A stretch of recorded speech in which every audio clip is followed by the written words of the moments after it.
Hey everybody, it's Ed Dellert here from ABA, and I got a great colleague here that I'm just getting to know, quite honestly.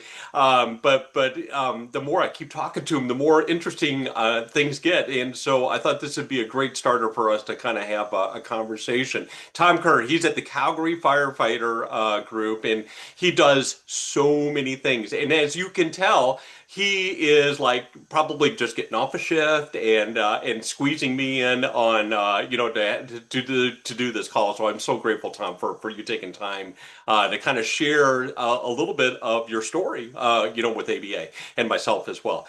So let's kind of kick this off in and talking a little bit about for the membership of ABA that's listening in on, can you kind of describe about the Calgary Firefighters Burn Treatment Society, its mission, how it reflects to the broader role of firefighters play in the burn care community? So I'm the president of the Calgary Firefighters Burn Treatment Society and have been for a number of years. Our mission is to increase burn care and burn awareness in southern Alberta. So we come from Calgary, Alberta, and our charity focuses on burn care, the burn community, everything kind of burn related in southern Alberta is where we are. Our charity concentrates on five areas. We support the Calgary Firefighters Burn Treatment Center at the Foothills Hospital.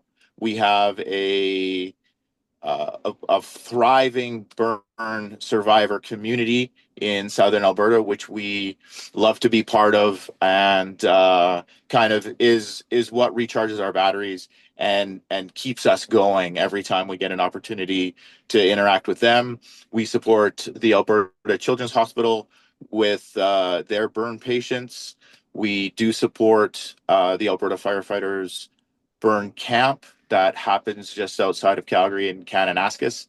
And finally, we dabble in some burn research and we support a chair for skin rejuvenation with our local veterinarian school of medicine.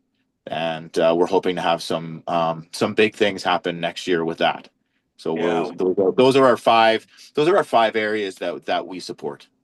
Yeah, that is fantastic, Tom. I know your group is so active there, and I got to know Tom and some of his team members and colleagues at the Calgary, not the Calgary, the Canadian Burn Association that happened to be in Calgary Mhm. Yeah. this past fall, and that's how I got to know everybody and blossomed into more conversations like this. The research that you and I were just talking a little bit about that is super cool stuff that you all are supporting there, and I'm looking forward to seeing more information that comes from all of that. But that's super exciting. Um, you know, I think it's important to kind of cover what the from your perspective from when firefighters are encountering burn injuries, and it's obviously at the earliest, right there at the most chaotic moment. And from your perspective and your colleagues, what do you wish that healthcare leaders and better understood about what happens in those first minutes and hours, that a burn incident has happened? Is there any take-home messages there you wish or you continue to advocate that, to educate about the broader healthcare team? So one of the things that's allowed us with the Burn Treatment Society to learn about burn care right on scene is having a great relationship with our burn nurses and our burn doctors here in Calgary. Unfortunately, with our protocols and medical directives that we have to operate under, we don't always have all of the options available to us as to what some of the best interventions could be. But keeping those burn patients calm, trying to manage the shock. And just letting them know that we're there until AHS, which is our Alberta Health Services, can get on scene to help us get those people the best care that they can. Having the Calgary Firefighters Burn Treatment Center right here in Calgary helps, because anyone that has a significant burn gets to go there for treatment right away. Right, they go through the AHS system. They're admitted to usually the Foothills Hospital, and then they're transferred care there to hopefully get the best outcome that is available. Thank you. That's awesome. I think this is a perfect segue. And we've been kind of following, obviously, the incident that happened most recently over the holidays, New Year's Eve in Switzerland. And it's usually around the holiday times where these burn incidents sometimes emerge. And you and I were talking a little bit about, when these kind of experiences happen, and I think you have your own story to share that's similar to this. What can we learn from it, right? What can we do so that when these happen again in the future, we're better prepared? That's one of my questions is what do you think we can learn when these type of events occur? And I think you had your own personal story from an incident a few years ago that I think is important to share. Mhm. Yeah, I haven't followed the Switzerland incident as probably as closely as some others have, but about 3 years ago, I was first on scene at a house explosion here in Calgary, and we had 11 people that were burnt, that had burn injuries. So it overwhelmed our whole system. Not only did it overwhelm the firefighters that as us on scene in having 11 patients, but it overwhelmed our our medical care as well. And that goes right from how do we create a triage area on scene so that we can have these people brought to one central location? How do we get ambulances in and out of that location? How does our ambulance service get enough transport there? How do they have people on scene to provide care while some are being transported? And then our hospitals went into what's called a code orange, and that is when they know that there's a mass casualty incident, and then they have to direct patients to our medical centers here in Calgary, and who goes where. And then only having one burn center, um, with people in the beds that are there, how did they organize themselves to be able to intake um, that amount of patients? Daniel Fuchko, who is one of our nurses here, is also on the disaster team with ABA. And I know that she's worked quite a lot and learned a ton from this particular incident. It's an important part. Thank you. By the way, thank you for sharing that story with us. At the time that we're having this conversation, we're on the heels of preparing for a disaster summit at ABA that we're doing in DC. We know there are imperfections in the system that we're trying to address, and that's the point of the summit, is to try to address what those imperfections are and how do we improve upon that. And it's not just here in the U.S. It's Canada. It's Switzerland. It's areas where we can take this and learn and be better prepared accordingly. So it's an important topic, one that I'm not sure we're going to ever get all the answers to, but sure keep at the top of our list of things. So I do appreciate you sharing that story with us. You mentioned in one of your mission pillars, about long term your work with survivors and the family perspective. So, is there any stories there or any experiences and observations on what long-term recovery truly does look like from your perspective, and where do systems often fall short, and how does the Calgary firefighters, group try to help with some of those things? Mhm. Yeah, I don't have a lot of experience in where it falls short, essentially, but I can really I really get a lot out of the relationship that we have with our survivors, and I can speak for our whole charity community. It is, and you use the word family. It is family. So our burn survivors are part of our family. We get so much out of the interactions that we have with them. They come out and they volunteer at our events, and we make them part of those events. We have them speak. We attend their Christmas dinners. We attend the Christmas picnics. And one of the things that we've instituted here with the help of the hospital is a kind of a mini graduation. So when a burn survivor has been in the hospital for an extended period of time, and that period of time could be a week for someone or 6 months for someone else. When the hospital staff comes to us and they're saying, "Hey, so and so's leaving today, and they've had these great, they've come from point A and now they're at point B and they're going home." We'll sometimes go to the hospital and see them off.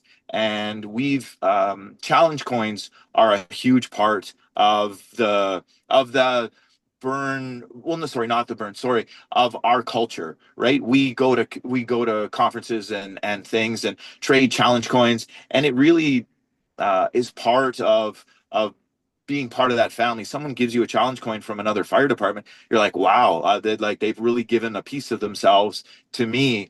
And we've done the same for our burn survivors. So our charities devise these challenge coins, and every time there's a burn survivor uh, makes a significant step, or they've come a long way, or it's a pick me up, and it doesn't happen all the time, but we love the opportunity to say, you know what, you're part of our family, and this challenge coin shows that. And we go through the history of the challenge coin and why we all carry them, and our burn survivors carry those, and our burn staff carries those, and they'll come up to us um, at different events and present their challenge coin, and they're so proud of it, and they catch us often without our challenge coin, and kind of catch ourselves with our like with our unprepared, and then we have to we buy drinks or and then um it really solidifies how important